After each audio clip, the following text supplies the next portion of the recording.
भाऊ सामान पैक कयो अथव? भेण सामान पैक कयो अथव?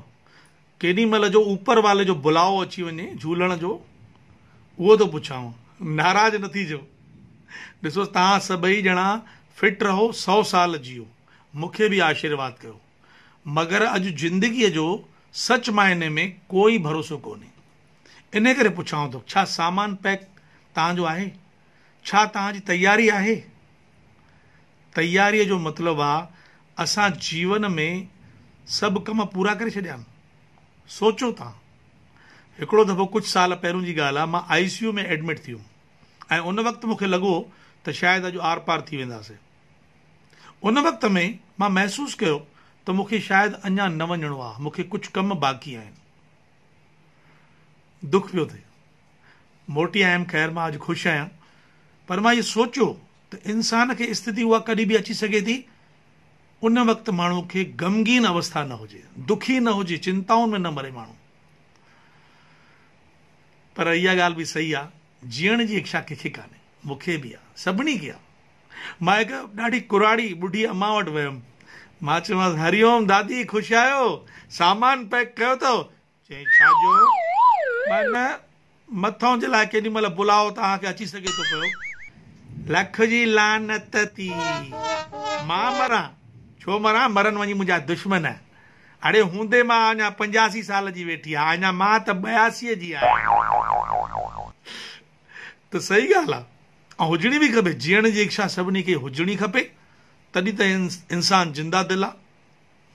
पर हिन ज़िंदगीअ जो भरोसो न आहे। मां इहा बि ॻाल्हि ॾिसंदो आहियां, अॼु हिकु माउ जे पेट मां 3 ॿार पैदा था थियनि, 2 ॿार पैदा था थियनि, बचपन उन्हनि जो ॾाढो सुठो थो बीतजे ऐं उहे पाण में विरहाए था खाइनि, पर जीअं वॾा था थियनि त हिकिड़ो वीचारो सिधड़ो हुयो त उहो ग़रीब, उनजा ॿार, उनजी औलाद बि ईअं ई, ऐं हिकिड़ो वरी मालामाल, चालाक, होशियारु, पर वरी 1 रुपयो बि उहो पंहिंजे उन ग़रीब भाउ खे नथो ॾियणु चाहे।